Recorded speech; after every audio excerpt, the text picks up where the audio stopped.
Global skill development mission में आपका स्वागत है। पिछले सेशन में हमने माईसीक्वल के बेनिफिट्स की बात की। हमने देखा कि माईसीक्वल के कौन कौन से बेनिफिट्स हैं और अब इसे क्यों प्रयोग करते हैं। इस सेशन में हम वर्किंग ओवरव्यू या कुछ ऐसी टर्मिनोलॉजीज के बारे में जानने वाले हैं जो माईसीक्वल सीखने के लिए ज़रूरी हैं। साथ ही माईसीक्वल के कुछ फीचर्स की जानकारी भी इसी सेशन में हम लेने वाले हैं। तो सबसे पहले हम वर्किंग ओवरव्यू यानी कि कुछ टर्म्स की जानकारी लेते हैं जो माईसीक्वल जानने से पहले, सीखने से पहले आपको पता होनी चाहिए। सबसे पहले मैं आपको बता दूं कि माईसीक्वल से आप डेटाबेसेस बना सकते हैं। अब डेटाबेस क्या है? डेटाबेस एक अलमारी की तरह एक बॉक्स है जिसमें आप अपने अलग अलग डेटाबेस ऑब्जेक्ट्स को स्टोर कर सकते हैं। यानी कि डेटाबेस एक कंटेनर है जिसमें आप टेबल्स को स्टोर कर सकते हैं, व्यूज़ को स्टोर कर सकते हैं, ट्रिगर्स को स्टोर कर सकते हैं, स्टोर प्रोसीजर को स्टोर कर सकते हैं। तो डेटाबेस असल में एक कंटेनर है। हालांकि डेटाबेस की जानकारी हम अगले सेशन में भी लेंगे, लेकिन अभी तक के लिए केवल एक नॉर्मल जानकारी मैं आपको देना चाहता हूँ। डेटाबेस में आप काफ़ी सारे टेबल बना सकते हैं।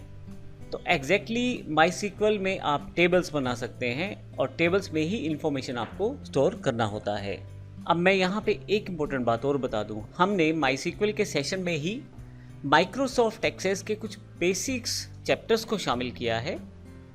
यदि आप इन टर्म्स को ज़्यादा अच्छी तरह से डिफाइंड रूप में स्टडी करना चाहते हैं तो एक बार आप उन्हें ज़रूर देख लें।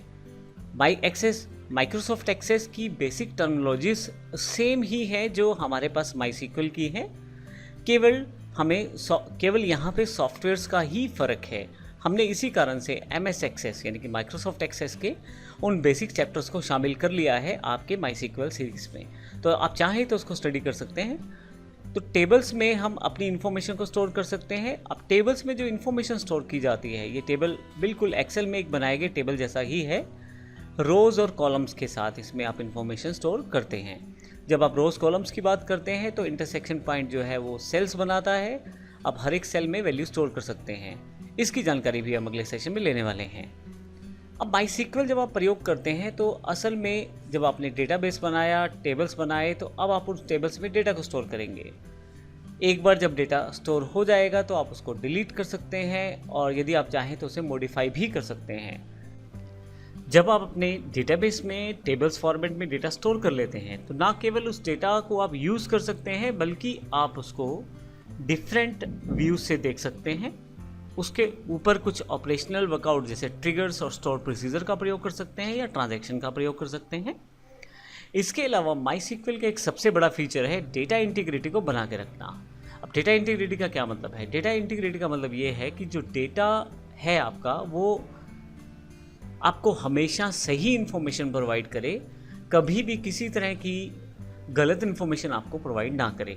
जैसे 4 तरह की इंटीग्रिटीज हमारे पास यहाँ अवेलेबल हैं, उन चारों को आप माईसीक्वल से इम्प्लीमेंट कर सकते हो। मैं आपको फिर से बता दूं कि इन सभी ऑप्शंस के बारे में हम डिटेल में भी पढ़ेंगे आने वाले सेशंस में, लेकिन अभी यहाँ बताने का पर्पज़ ये है कि आपके पास एक बेसिक इन्फॉर्मेशन हो एग्जैक्टली ये टर्म्स है क्या। तो इंटीग्रिटी की बात करते हैं तो डेटा इंटीग्रिटी में सबसे पहला इंटीग्रिटी है एंटिटी इंटीग्रिटी। जब आप किसी टेबल में रोज़ को इंसर्ट करते हैं, मान लीजिए क्लास के स्टूडेंट्स हैं, तो आप चाहेंगे कि सभी स्टूडेंट्स को अलग अलग रोल नंबर प्रोवाइड किया जाए। किसी भी कारण से एक रोल नंबर 2 बच्चों के पास ना चला जाए, तो इसको हम एंटिटी इंटीग्रिटी कहते हैं, जिसको हम प्राइमरी की से इम्प्लीमेंट कर सकते हैं।